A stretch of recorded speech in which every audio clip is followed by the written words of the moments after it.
اما بعد قال النبی صلی اللہ علیہ وسلم فلیبلغ الشاہد الغائب او کما قال النبی صلی اللہ علیہ وسلم۔ جناب رسول اللہ صلی اللہ علیہ وسلم نے حجۃ الوداع کے موقع پر صحابہ سے فرمایا کہ میں نے اب تک دین کو پہنچا دیا، اب غائبین تک اس دین کو پہنچانا آپ کی ذمہ داری ہے کہ جو بعد میں آنے والے لوگ ہیں ان تک دین پہنچانا یہ آپ کے ذمے ہے کہ آپ ان تک دین پہنچائیں۔ پھر صحابہ نے اسی حکم کی تکمیل کرتے ہوئے صحابہ نکل پڑے ملکوں میں، دیہاتوں میں، شہروں میں، صحراؤں میں اللہ کا پیغام پہنچانے کے لیے۔ تو آج کا جو موضوع ہے وہ یہ ہے کہ صحابہ اکرام جو مکہ اور مدینہ کے رہنے والے تھے، جو مکہ اور مدینہ میں پیدا ہوئے، وہ تبلیغ کے لیے نکلے، اللہ کا پیغام دینے کے لیے نکلے، پھر گھروں کو واپس نہ لوٹ سکے، جاتے گئے اللہ کا پیغام پہنچاتے گئے، نبی کا فرمان پہنچاتے گئے۔ تو چند ایک ایسے صحابہ ہیں جن کے بارے میں آپ کو بتانا چاہتا ہوں کہ ان صحابہ کی قبریں کہاں پہ ہیں۔ رہنے والے تو مکہ اور مدینہ کے ہیں، مگر جب اللہ کے راستے کے لیے نکلے تو پھر واپس نہیں آئے، وہیں جا کے سو گئے، وہیں اللہ کو جا کے پیارے ہو گئے۔ تو سعد بن ابی وقاص رضی اللہ تعالی عنہ، ان کی قبر چین میں ہے۔ حضرت معاذ بن جبل رضی اللہ تعالی عنہ، جن کے بارے میں اللہ کے نبی نے فرمایا کل قیامت والے دن علماء کا جھنڈا معاذ بن جبل رضی اللہ تعالی عنہ کے ہاتھ میں ہوگا، وہ غور کی پہاڑی پر دفن ہے۔ عقبہ بن نافع رضی اللہ تعالی عنہ، ان کی قبر مبارک الجزائر میں ہے۔ ابو لبابہ تیونس میں دفن ہے۔ عبد الرحمن بن عباس شمالی افریقہ، عبداللہ بن عباس شمالی افریقہ، عبد الرحمن بن ابی سمرہ خراسان میں دفن ہے۔ ابو رافع غفاری رضی اللہ تعالی عنہ، یہ بھی خراسان میں دفن ہے۔ ابو ایوب انصاری رضی اللہ تعالی عنہ، میزبان رسول صلی اللہ علیہ وسلم، یہ استنبول میں دفن ہے۔ بلال حبشی دمشق میں دفن ہے۔ اور حضرت عبد الرحمن بن عباس شمالی افریقہ میں دفن ہے۔ زید بن حارثہ موتا میں دفن ہے۔ ابو عبیدہ بن جراح اردن میں دفن ہے۔ عبداللہ بن رواحہ اردن میں دفن ہے۔ حضرت جعفر رضی اللہ تعالی عنہ، یہ بھی اردن میں دفن ہے۔ تمیم بن تیمیہ رضی اللہ تعالی عنہ، یہ افغانستان میں دفن ہے۔ لیث بن قیس رضی اللہ تعالی عنہ، یہ بھی افغانستان میں دفن ہے۔ فضل بن عباس شام میں دفن ہے۔ جعفر بن ابی طالب موتا میں دفن ہے۔ اسد بن فرا رضی اللہ تعالی عنہ اٹلی میں دفن ہے۔ فضل بن عباس شام میں دفن ہے۔ قسم بن عباس سمرقند میں دفن ہے۔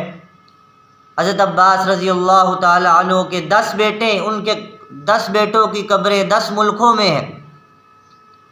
تو یہ چند ایک صحابہ ہیں جو اللہ کے پیغام کو لے کے نکلے، گلی گلی، نگر نگر، صحرا ہوں، دیہات ہوں، شہر ہوں، ملک ہوں، ہزاروں میل سفر کر کے لوگوں تک اللہ کے پیغام کو پہنچایا۔ آج ہم بیٹھ کے بڑی آسانی کے ساتھ قرآن پڑھتے ہیں، حدیث کی کتابیں پڑھتے ہیں، یہ صحابہ نے ہم تک پہنچایا۔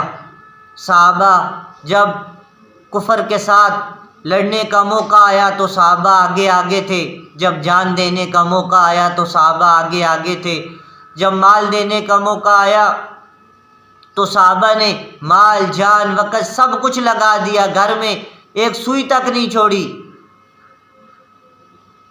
اللہ کے راستے میں پیش کر دیا۔ اور جب امت تک پیغام پہنچانے کا وقت آیا تو صحابہ نے اپنے گھروں کو چھوڑ دیا، میلوں سفر کر کے، لاکھوں میل سفر کر کے، کوئی افریقہ کے جنگلات میں جا رہا ہے، کوئی چین میں جا رہا ہے، دنیا کے مختلف ملکوں میں اللہ کا پیغام پہنچانے کے لیے صحابہ نکلے۔ اور ہمارے شاعر اقبال رحمۃ اللہ علیہ نے صحابہ کے اس پیغام پہنچانے کو اپنی شاعری میں بیان کیا ہے۔ وہ کیا فرماتے ہیں؟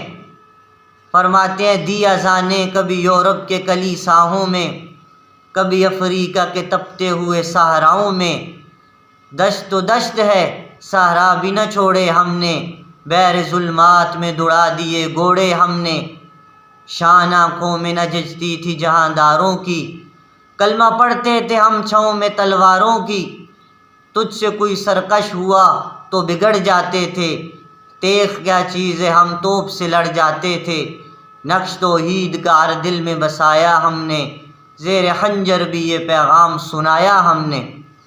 تو صحابہ اس کائنات کے محسن ہیں، صحابہ نے اس پیغام کو امت تک پہنچایا، حالات کا مقابلہ کرتے ہوئے اپنے گھر بار کو چھوڑا، ان کے بچوں نے ان کے ہوتے ہوئے یتیموں جیسی زندگی گزاری، ان کی بیویوں نے ان کے ہوتے ہوئے بیواؤں جیسی زندگی گزاری، کیونکہ وہ اللہ کا پیغام لے کے چل رہے تھے ساری دنیا میں، شہر شہر، ملک ملک، صحرا جنگل ہو، ہر جگہ اللہ کا پیغام پہنچایا۔ تو دعوت فکر یہی ہے کہ ہم صحابہ کی زندگی کو پڑھیں۔ آج ہمیں پتہ ہی نہیں کہ صحابہ کون ہے، وہ ہمارے راہبر ہیں، ہم ان کی زندگی کو پڑھیں۔ جو قوم، جو امت اپنے راہبروں کی زندگی کو نہیں پڑھتی، ان کی زندگیوں سے ہٹ جاتی ہے، اس امت کی کوئی منزل نہیں ہوتی۔ اللہ کے نبی نے فرمایا اصحابی کالنجوم، میرے صحابہ ستاروں کی مانند ہیں، کہ جب تم راستہ گم کر دو گے تو ان کو دیکھ کے اپنے راستے پہ چل پڑو گے، تم اپنی منزل تک پہنچ جاؤ گے، یہ ستاروں کی مانند ہے۔ تو اللہ کے نبی نے فرمایا جو میرے ایک صحابی کے پیچھے بھی چل پڑا وہ ہدایت پا گیا، وہ جنت تک پہنچ جائے گا۔ تو آج ہم صحابہ کی زندگی سے دور ہیں، آج ہمارا وقت ڈراموں اور فلموں میں تو گزر رہا ہے، لیکن آج ہم صحابہ کو پہچانتے نہیں، آج ہم صحابہ کی زندگی پڑھتے نہیں۔ تو دعوت فکر یہی ہے کہ یہ صحابہ ہمارے محسن ہیں، ہم صحابہ کی زندگی کو پڑھیں اور اس پہ عمل کریں۔ تو آج کا موضوع یہ تھا کہ چند صحابہ، بہت سارے صحابہ ہیں، یہ چند صحابہ جو مکے اور مدینے سے نکلے اور دنیا کے مختلف حصوں میں، مختلف جگہوں میں دفن ہیں، اور ان کا مقصد اللہ کا پیغام امت تک پہنچانا تھا۔ اللہ پاک ہم سب کو دین پہ عمل کرنے کی توفیق عطا فرمائے، اور ہم سب کو بھی اس پیغام کو دنیا تک پہنچانے کی توفیق عطا فرمائے۔